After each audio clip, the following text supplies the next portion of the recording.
Tęsiu pažadą ir papasakosiu, kodėl aš neperimu visų tų baisių istorijų, su kuriomis pas mane ateina žmonės į konsultacijas. Jeigu atsimenat, čia buvo tokia, dalinausi tokia, net nenoriu iš tikrųjų kartoti, nes ten, žiaurius dalykus tėvai daro savo vaikams. Žiaurius. Ir gal irgi, beje, čia toks biški nukrypimas, gal matėte, kiek komentarų aš papasakojau, kaip tėvas prievartavo savo 5 metų mergaitę 5 metus ir mama, kai 10 metų mergaitė nuėjusi pasakė, kad ją tėvas prievartauja, mama pasakė, kad tu esi kalta, tai aš šitą video kai padariau. Ar jūs matėte, kiek daug žmonių varė ant manęs? Ta prasme, jūs matėte, kokį srautą šlykščių komentarų aš gavau, pradėjusi kalbėti apie tai, kad vaikai patiria belenkokio dydžio smurtą. Ir ta vat mūsų dabartiniai gal vaikai, gal net ir mažiau patiria to smurto, bet Sovietų sąjungos laikų vaikai siaubingose sąlygose išaugo iš tikrųjų. Tai va, ir daugelis tų, kurie turi to narcisizmo, jie, narcisizmo, toksiškumo, negatyvumo, tokio empatijos stokos, o tie, kurie turi empatijos stokos, jie paprastai teisina agresorius, nes teisindami agresorius, jie patys save bando pateisinti. Kad, žodžiu, čia kita tema. Bet grįžtant prie to, kaip aš neperimu tų emocijų. Perima emocijas tie, kurie yra nepagyję, pakankamą kiekį savo vaikystės traumų nėra užsigydę. Nes tai yra, kas tai yra vaikystės traumos? Tai yra, kai žmogus augo labai emociškai ir fiziškai nesaugioje aplinkoje, tai tada jisai į tą nesaugumą nuolatinį, kuriame jisai buvo, jisai reaguoja 2 pagrindiniais būdais. Vienas būdas tai yra disociacija, tai tada tas žmogus nueina į savo galvą ir pradeda galvoti. Žodžiu, ir tada viską jisai vietoj to, kad jaustų, nes jaučia intensyviai ir jam visos emocijos yra susijusios su skausmu, su kančia, kurią jisai patiria, arba jeigu ten jisai kažkokioje isteriškoje šeimoje, kur dideli konfliktai, skandalai, kažkas tai triukšmas, kur buvo, kur muštynės, žodžiu, kur kažkas tokio labai intensyvios, negatyvios, garsios emocijos buvo kitų žmonių, tai jisai irgi išeina į savo galvą ir labai protingai galvoja, analizuoja ir jį tiesiog dirgina gestai, gestikuliacija, nes tai jam irgi siejasi su tom vaikystės traumom, arba ekspresyvius žmonės irgi labai erzina, nes jiems užtrigerina jų vaikystės traumas. Ir tada jie mieliau būna protingi, apsiskaitę, gali išmintingai ten kažką kalbėti, daug žino protingų visokių frazių, bet jų gyvenimai tokie kažkokie tai prieski, nes jie negali užmegzti gilaus emocinio ryšio, kuris yra būtinas, jeigu tu nori turėti santykį, normalų santykį su visai belekokiais žmonėm, ar su savo partneriu, partnerė turėti emocinį ryšį, meilę, nes negali mylėti, neužmegzdamas gilaus emocinio ryšio. Taip pat ir draugystė ir bet kokie kiti santykiai, neužmezgant emocinio ryšio, yra neįmanomi.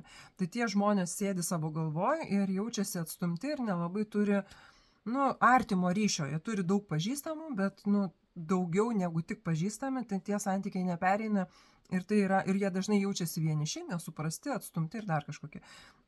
Tai yra vaikystės traumos pasiekmė, nepagydytos vaikystės traumos pasiekmė. Kita vaikystės trauma, tai yra irgi iš tų pačių labai nesaugios aplinkos augantis žmogus, jisai savo saugumo sumetimais įprato ignoruoti save, nes tai, kaip tu jautiesi, nėra svarbu, karo sąlygose nėra svarbu, kaip tu jautiesi. Yra labai svarbu, kaip kiti jaučiasi aplink tave. Ir tada tie žmonės labai stipriai prisijungia prie to, kas vyksta aplinkui, kaip kitas, kaip reaguoja, kokie jo antakiai surūkti, nesurūkti. Čia viena iš mano klienčių sakė, kad pagal žingsnius galėdavo suprasti, kas eina ir kokios nuotaikos eina. Tai jūs įsivaizduokit,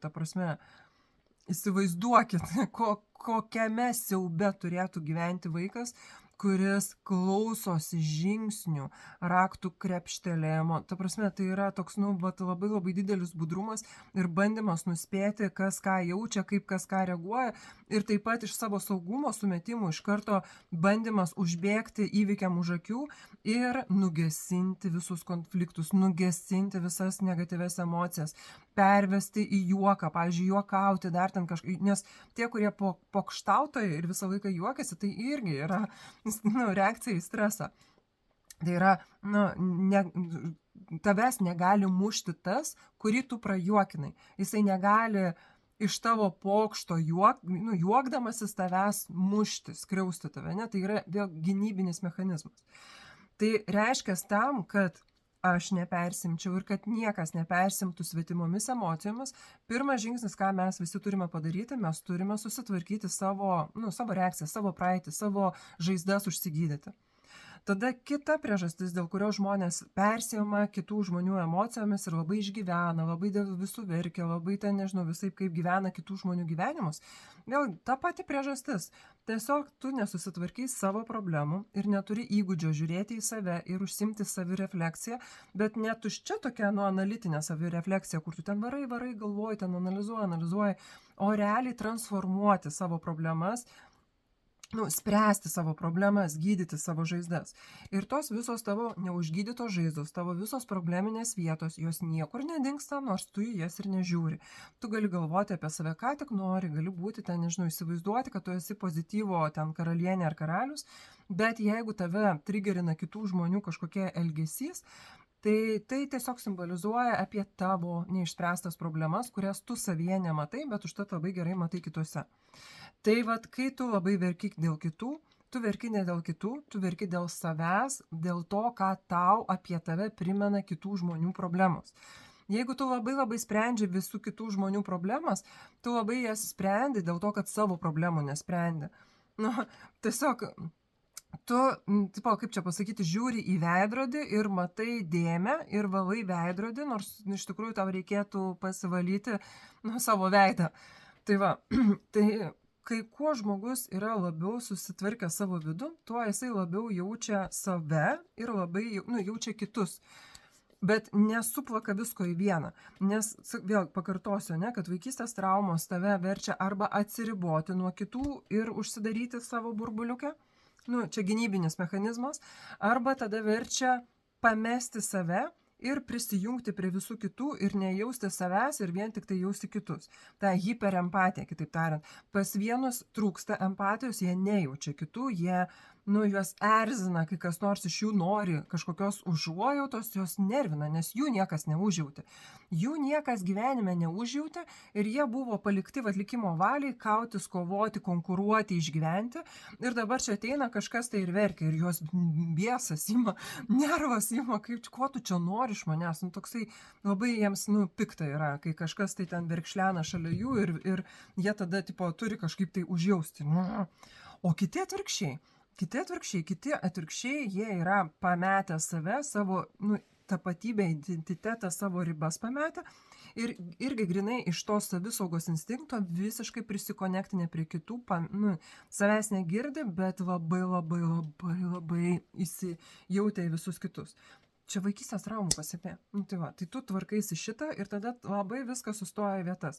Tada tu jauti save, tu jauti kitus, bet nesuplaki šitų dviejų jausmų į vieną. Tu žinai, kur tu baigiesi ir kur prasideda kitas, kur kitas baigiasi ir kur tu prasidedi. Labai aiškos yra atsakomybės ribos. Empatija niekur nedingsta, nes tai yra sveiko, normalaus žmogaus bruožas. Tas žmogus, kuris neturi išvystytos empatijos, jisai tiesiog, jisai traumas turi. Arba jo ten netgi, smegenis trūksta elementų kažkokių cheminių. Ta prasme, čia yra problema. Neturėti empatijos, tai čia yra bėda. Čia nėra sveikumo požymis, bet hiperempatija tai taip pat yra irgi bėda, tai yra disharmonija.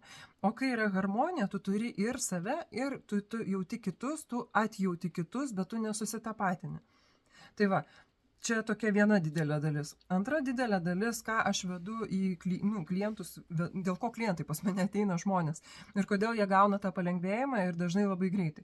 Pavyzdžiui, dabar kodėl aš čia dabar kalbu, nes laiko turiu, nes ką tik vedžiau konsultaciją, kur realiai psichologinė, ne bioenergetinė, psichologinė. Tai po 20 minučių moteris pasijuto visiškai kitaip.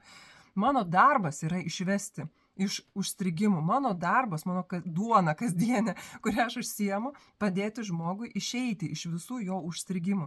Ir jeigu tu užstrigai kažkokiam savo vaikystės tame etape ir tau užsitrigerina ir tu vis grįžti į tą mažą mergaitę arba berniuką, mano darbas yra padėti tau išsikrapštyti iš ten ir nebegrįžti. Gauti įrankius, kaip nebegrįžti.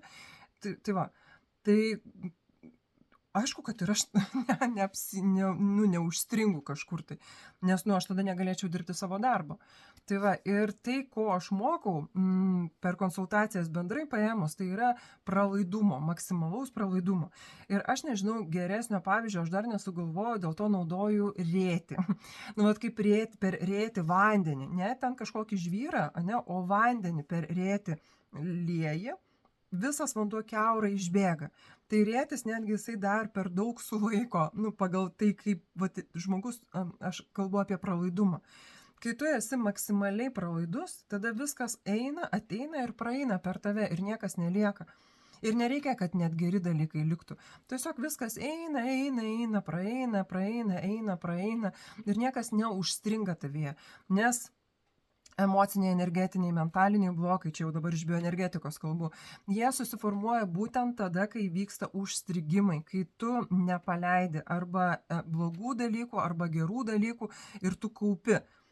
Ir dažniausiai tie blokai, jie susiformuoja būtent dėl gynybinių mechanizmų. Tai kuo žmogus augo nesaugesnėje aplinkoje ir toliau iš jos neišėjo ir nesusitvarkė, tų savo gynybinių mechanizmų, tuo jisai ir toliau trigerinas, ir toliau saugos, ir toliau gyvena konkurenciniai aplinkoje savo galvoje.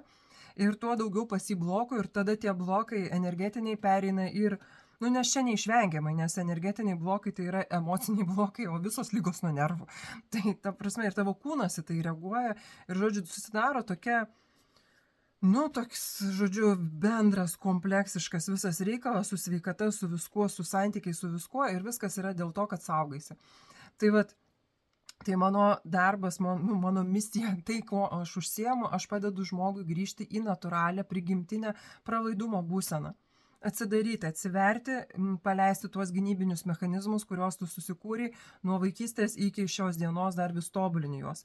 Vaikystėje taip tau jų reikėjo tam, kad užgyventum tose sąlygose, kur tu neturėjai savo finansų, savo namų, savo balso žodžio teisę, savo nuomonės, kai bet koks ten tavo pasisakymas išprovokuodavo smūgius kumščių, batų, koja, diržu, kai tave sudaužydavo už tai, kad tu turi savo nuomonę. Tai tie laikai jau pasibaigė ir dabar tu esi suaugęs savarankiškas žmogus. Daugelis tų mano klientų, moteris, nors yra ir vyrų, bet moteris savo anūkų jau turi, jau ne tai, kad jau negyvena su savo tėvais, jau turi savo šeimą ir ta šeima jau savo šeimas turi. Tai ta prasme yra daug metų, 40-50 metų jau praėjo nuo tų laikų, kai tu neturėjai pasirinkimo. Tai mano darbas yra parodyti tam žmogui, kad ta praeitis jau pasibaigė ir nieko su ją daryti nereikia. Nieko nereikia daryti. Priimti tiesą, priimti faktus, kad kaip buvo, kaip yra ir nustoti dėti pastangas kažką pakeisti tame, kas jau nebeegzistuoja. To jau nebėra. Yra dabar. Dabar tu esi nebe tas mažas vaikas. Žodžiu. Tai čia taip trumpai. Myliu bučkis.